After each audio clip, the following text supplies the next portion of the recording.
प्रेरितों के काम 13 अध्याय 2 वचन में लिखा है कि जब वे उपवास सहित प्रभु की उपासना कर रहे थे तो पवित्र आत्मा ने कहा, मेरे लिए बरनबास और शाऊल को उस काम के लिए अलग करो जिसके लिए मैंने उन्हें बुलाया है। आमीन।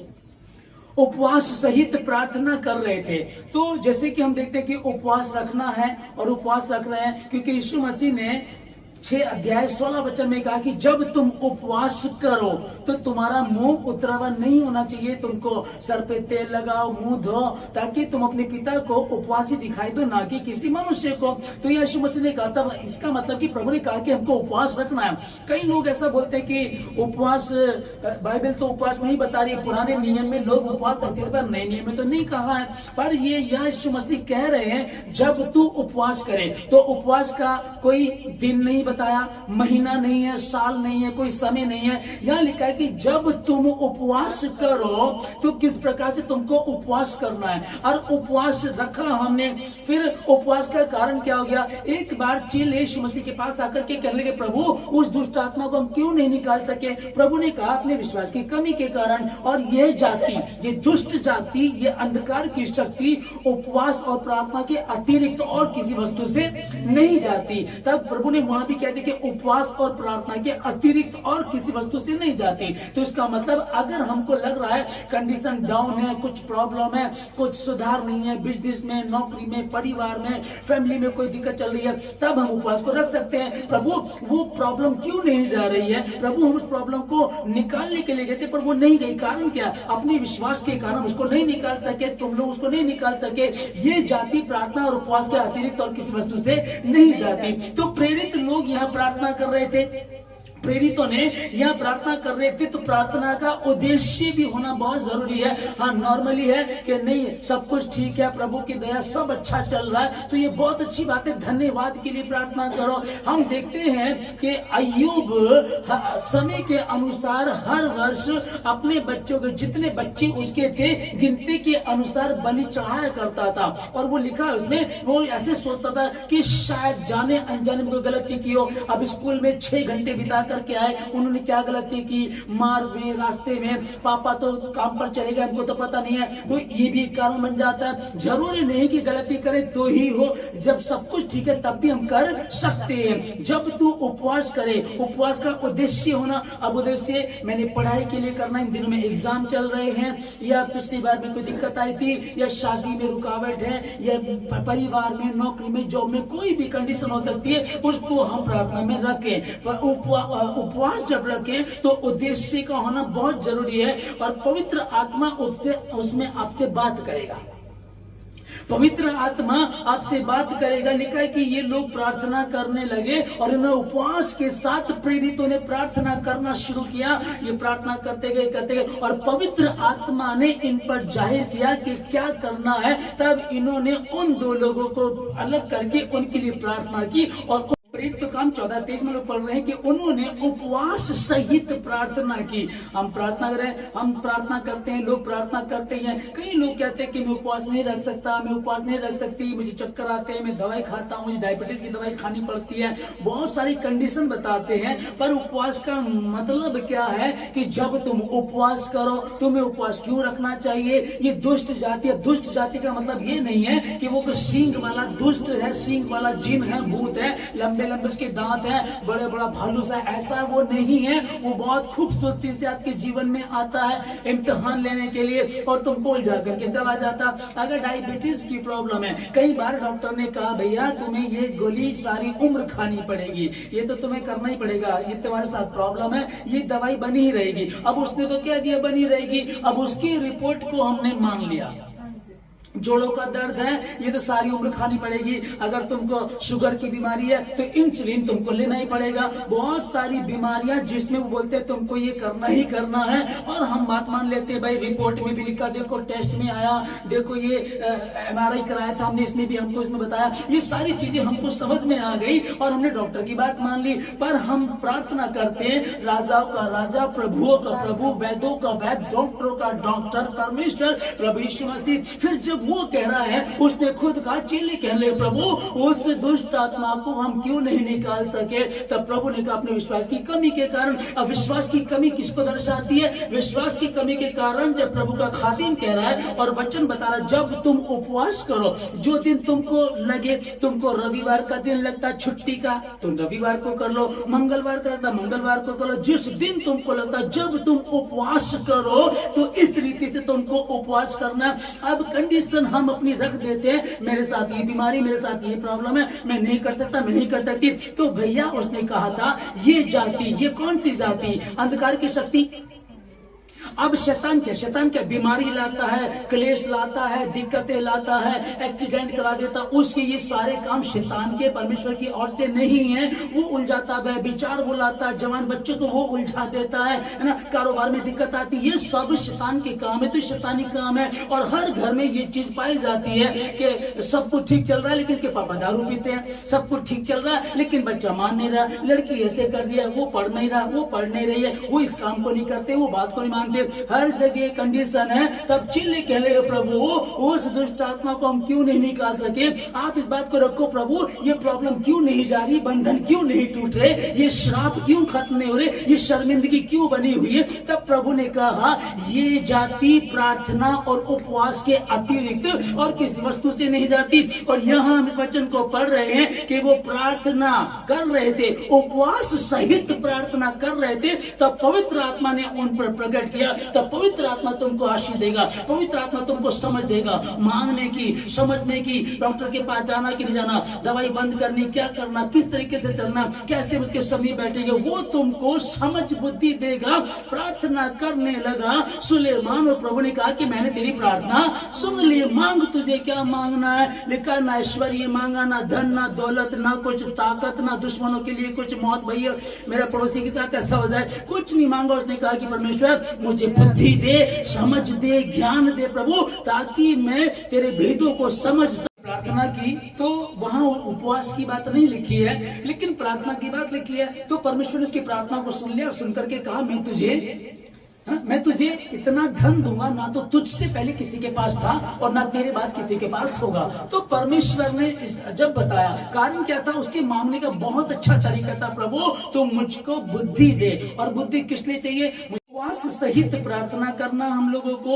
और उपवास के विषय में, उपवास का प्रचार लोगों के जीवन को बदल देता है, उपवास की प्रार्थना हमें बदल देती है। उपवास के साथ जब हम प्रार्थना करते हैं, उपवास के बिना बात नहीं बन पाती, क्योंकि प्रभु ने पहले कह दिया। फिर प्रभु ने कहा कि प्रार्थना करते रहो, जागते रहो कि तुम परीक्षा में ना पड़ जाओ। आत्मा तो तैयार कर दो, शरीर तो जो शरीर है वो कमजोर है। शरीर हमको गलत चीजों की तरफ लेकर के जाता है, उसको जो अच्छी चीजें नजर आती है वो उसी के तरफ जाता है। शरीर, हमारी आंखें, वो फल उन्हें हवा ने देखा, चाहने में, देखने में, ज्ञान देने में वो बहुत चाहने योग्य था, देखने में बहुत सुंदर लग रहा था, और जब उन्होंने खाया तो फिर वो पछताए। सिर्फ पछताने के अलावा कुछ नहीं था, वो खाने की बात कुछ और हो गई है। यहाँ हम कह रहे हैं इस बात को कि उपवास हमारे जीवन को बदल देता है। जब हम उपवास रखते हैं, उपवास के क्या मायने हैं? प्रभु ने कहा आत्मा तैयार पर तो शरीर दुर्बल है। तो शरीर जो दुर्बल है उसको मजबूत बनाने के लिए हम लोगों को उपवास में जाना। उपवास रख करके जब निनवे शहर में भेजा गया योना नबी को, योना गया, योना ने प्रचार किया कि परमेश्वर यहोवा ने कहा है उपवास रखो, प्रार्थना करो, अपनी बुरे कामों को छोड़ दो। अब से 40 दिन के बाद निनवे उलट दिया जाएगा, इस शहर को बर्बाद कर दिया जाएगा। और इस शहर में कितने लोग थे? 1,20,000 लोग वहां थे, पशु पक्षी वो अलग हो गए। जब इसने प्रार्थना, इसने प्रचार करना शुरू कर दिया, तो यहाँ हम लोग 3 अध्याय 3 में पढ़ते हैं, तब निनवे के मनुष्यों ने परमेश्वर के वचन की प्रतीति की और उपवास का प्रचार किया गया। हालेलुया। उपवास का प्रचार किया गया, मतलब कि ये लोग यहूदी नहीं थे, ये लोग इजराइल नहीं थे, ये गैर कौम के लोग थे। उपवास यहूदी भी रखते, गैर यहूदी भी रखते हैं, क्रिश्चियन भी रखते हैं, नॉन क्रिश्चियन भी रखते हैं। बाइबल के अनुसार हम देखते हैं कि उपवास किन्होंने? यहूदियों ने रखे। पहले उपवास हम देखते हैं, पर यहाँ ये गैर यहूदी लोग हैं। परमेश्वर ने इस शहर की प्रॉब्लम्स को देखा, इस शहर की बुराइयों को देखा। परमेश्वर ने अपने नबी को कहा, योना तू जाकर के उसके विरुद्ध बात कर, उनको बता कि बुरे मार्ग को छोड़ दो। तब इसने प्रचार करना शुरू किया। और सॉरी, मैं 3 में बोल रहा था, 3:5 में, तब निन्वे के मनुष्य ने परमेश्वर के वचन की प्रतीति की और उपवास का प्रचार किया गया और बड़े से लेकर छोटे तक सबों ने टाट ओढ़ा। टाट ओढ़ने का मतलब उस समय क्या होता था कि जैसे कि अच्छे वस्त्र पहने हुए होते थे, टाट जो है सिंपली टाट जो होता है उस तरीके का ना, वो टाट को ओढ़ लिया करते थे। और टाट को ओढ़ने का मतलब है कि ये बहुत हलीम है, ये नम्र है, ये दीन है, इस बात को दर्शाया करता था। और उससे पता लग जाता था कि ये उपवासी भी है। फिर राख पर बैठ जाना। फिर राख पर बैठने का मतलब है, परमेश्वर ने कहा था उत्पत्ति में जब उसने गलती की आदम ने, उसने कहा तू पसीने की माथी के पसीने की खाया करेगा और एक दिन तू मिट्टी में मिल जाएगा, क्योंकि तू खाक है, खाक में से निकला और खाक में मिल भी जाएगा। परमेश्वर ने मौत नहीं बनाई थी, पर मौत हमारे पूर्वजों ने, आदम ने ले ली अनाज्ञाकारिता के कारण। तो वो राख पर बैठ करके दर्शाते थे कि हम तो खाक हैं, राख हैं हम तो, और राख पर बैठ जाया करते थे और अपने माथे पर भी राख लगा लिया करते थे यहूदी लोग, टाट ओढ़ करके। ये एक पहचान होती थी कि ये व्यक्ति उपवासी है। पर प्रभु यीशु मसीह ने कहा कि जब तुम उपवास करो तो कपटियों के समान दिखाई ना दो। पुराने नियम में करते थे ना, जो उपवास बुधवार से उपवास 14 तारीख से उपवास शुरू हुए, तो उस उपवास को क्या बोलते हैं? एज डे, मतलब राख का बुधवार, राख के उपवास, पहला उपवास शुरू होता है। तो मनुष्य खाक में से बनाया गया, मिट्टी से बनाया गया, एक दिन मिट्टी में मिल भी जाएगा। तो हम क्या है? हम तो मिट्टी हैं और एक दिन मिट्टी ही में मिल भी जाएंगे। पर ये राख पर बैठ जाया करते थे, ये टाट ओढ़ लिया।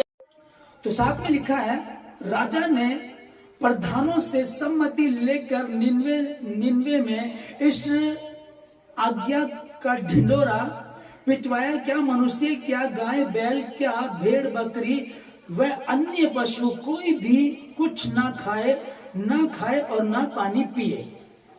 मतलब पशु पक्षी के लिए भी मना कर दिया गया है। और ये परमेश्वर ने कहा कि बदल जाओ, तुम्हारा पाप परमेश्वर ने देख लिया है। अब से 40 दिन में तुमको इस निन्वे शहर को उलट दिया जाएगा, सब कुछ नष्ट हो जाएगा। जब ये प्रचार करना शुरू किया तो लोगों ने प्रचार करना आगे शुरू कर दिया, उपवास रखो। राजा के कानों में जब ये बात पड़ी तो राजा भी अपने राजसी वस्त्र उतार करके, टाट ओढ़ करके रात पर बैठ गया। और वो भी लोग अपने जो उसके साथ होते हैं एक्सपर्ट लोग, उनसे उसने कहा कि ऐसा करो, इस प्रकार का पूरे निन्वे शहर में प्रचार कर दो और ऐलान कर दो कि सब के सब उपवास रखें। ना तुम्हारा गधा, बैल, बकरी, गाय, डॉगी, कुछ भी आपके पशु पक्षी भी पानी ना पिए। अब सोच करके देखो कि यदि आपको कहा, पहली बात तो ये सिर्फ राजा ने ऐलान किया, इसका मतलब राजा की समझ में आ गया, राजा हिल करके रह गया। बड़ी बात क्या थी कि परमेश्वर ने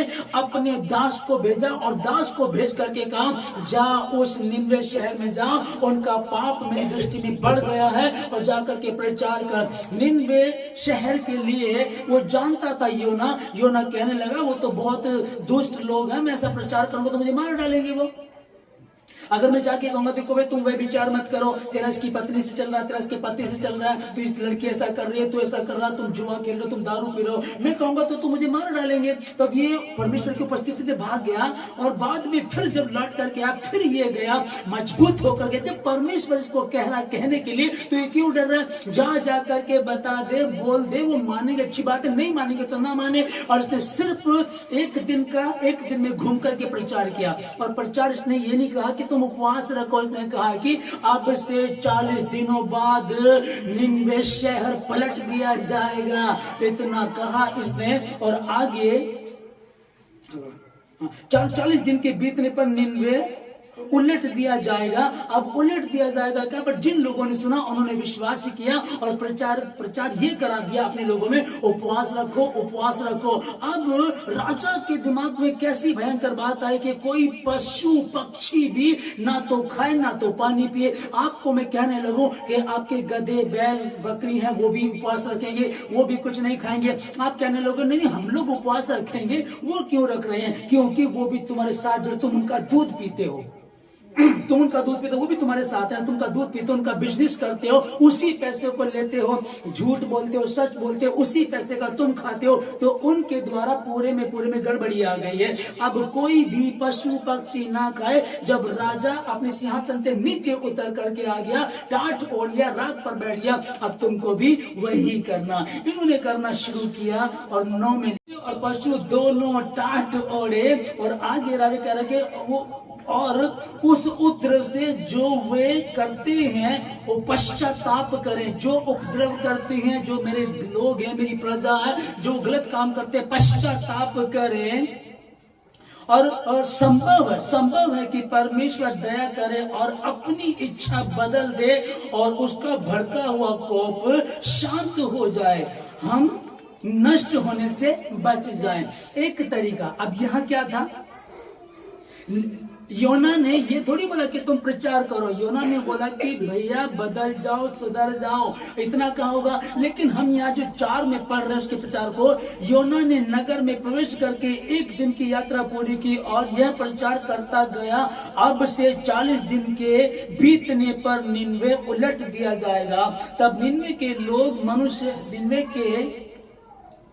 मनुष्यों ने परमेश्वर के वचन की प्रतीति की। सिर्फ इतना कहा, पलट दिया जाएगा, पलट दिया जाएगा, पलट दिया जाएगा। आप सोचो कि ये खुदा का खादिम जब निकला, ये प्रचार करता चलता गया, ये प्रचार करता चला गया और प्रचार में इसने क्या? सिर्फ एक शब्द का, अब से 40 दिन बाद निन्वे शहर उलट दिया जाएगा। अब उलट दिया जाएगा तो उससे उसके अंदर से जो वाणी थी, जो आवाज निकल रही थी, इनको सीधे सीधे मालूम पड़ गया ये तो यहोवा की है, ये तो परमेश्वर की है। और यदि उसने कह दिया तो कोई बचा नहीं सकता।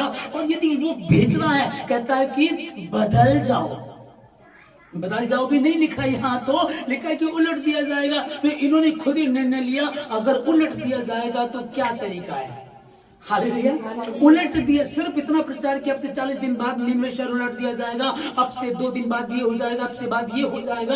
अब इनके दिमाग में क्या आया? जैसे कि आप और हम हैं, हमारे देश के लिए प्रार्थना करें, हमारे नेताओं के लिए प्रार्थना करें, पुलिस के लिए प्रार्थना करें, डॉक्टरों के लिए प्रार्थना करें, हम अपने समाज के लिए प्रार्थना करें, लोगों के लिए प्रार्थना करें। प्रार्थना में रखे परमेश्वर तेरे नाम की महिमा, तेरे वचन को आदर मिले। खुदा बाप आसमानी, नौकरियां खत्म होती जा रही है, बिजनेस खत्म हो रहे हैं, पढ़ाइयां महंगी होती जा रही है, खाने पीने का राशन बहुत महंगा होता जा रहा है, बड़ी दिक्कतें चल रही है। अब उलट तो नहीं दिया गया, लेकिन उलट तो दिया गया है। एक उलटना होता कि उलट दिया, एक उलटना होता है पहले लहसुन 20 रुपए किलो 25 रुपए किलो मिल जाता था, अब 100 रुपए किलो हो रहा है, तो उलट दिया ना। अब उलट अब क्या होगा? क्या करे परमेश्वर? उसके समीप बैठो, प्रार्थना करो, उपवास रखो, संभव है परमेश्वर का भड़का हुआ कोप शांत हो जाए और हम नष्ट ना हो। ये प्रचार करने के लिए कहा गया। आमीन। लोग इस बात को बोलते हैं कि तुम उपवास क्यों रखते हो? तुम्हारे यीशु मसीह को तो क्रूस पर चढ़ा दिया था, तुम उपवास रख रहे हो। तो इसका उपवास रखने का एक तो मैंने यही बताया आप लोगों को कि इन दिनों में सब उपवास रखते हैं, लेकिन सब रखते हैं तो ये तो रीजन नहीं हुआ।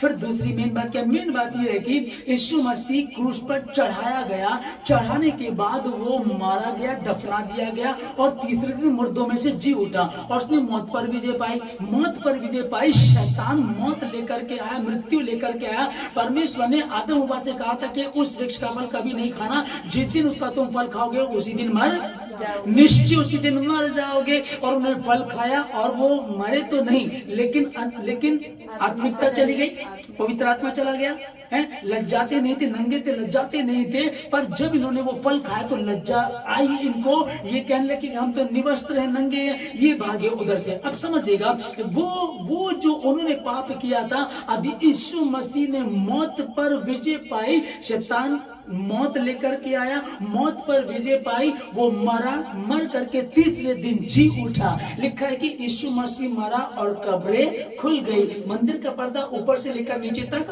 फट गया। अब जब वो मरा, मरने के बाद जब वो जी उठा, जी उठने के बाद चेलों को मिलता है और कहता है, मरकुस 16 अध्याय 15 से पढ़ते हैं, यीशु मसीह ने मिला, कहा कि तुम जाओ, जा करके सब जातियों के लोगों को चेला बनाओ, सुसमाचार प्रचार करो और विश्वास करने वालों में, है ना, लिखा है कि सुसमाचार प्रचार करो और पिता पुत्र पवित्र आत्मा के नाम से उनको बपतिस्मा दो। जो विश्वास करे और बपतिस्मा ले उसी का उद्धार होगा, जो विश्वास ना करे वो दोषी ठहराया जा चुका है। और विश्वास करने वाले में चिन्ह पाए जाएंगे कि वो मेरे नाम से दुष्ट आत्माओं को निकालेंगे, बीमारों पर हाथ रखेंगे, वो चंगे हो जाएंगे, यदि प्राण नाशक विष भी पी जाए तो इससे उनकी कुछ हानि नहीं होगी। अब समझना इस चीज को कि हमारा उपवास रखने का मतलब क्या है। वहां चेले तो प्रेरित थे, वो तो चेले थे, परमेश्वर के साथ रहते थे, वो तो चलो मजबूत पूरे तो नहीं थे, यीशु मसीह को छोड़ करके भाग गए थे, पर कम से कम वो यीशु मसीह के साथ रहे। अब मैं और आप, हम लोग उतने मजबूत नहीं हैं। हमने पहले 40 उपवास रखना शुरू किया, 46 हो जाते हम उपवास रख रहे हैं, प्रार्थना में बाइबल को पढ़ रहे हैं, खुदा के साथ संगति कर रहे हैं। और यीशु मसीह 2024 वर्ष पूर्व मरा, हम उसको मानते जैसे मरा, आज जैसे मरा, हमने 40 उपवास रखे, हम आत्मा में बहुत मजबूत होते चले गए, बहुत मजबूत होते चले गए। और यीशु मसीह मरा, मौत पर विजय पाई, तीसरे दिन जी उठा, चेलों से आकर के मिला, आपसे मुझसे आकर के मिला और कहने लगा, जाओ सब जाति के लोगों को चेला बनाओ।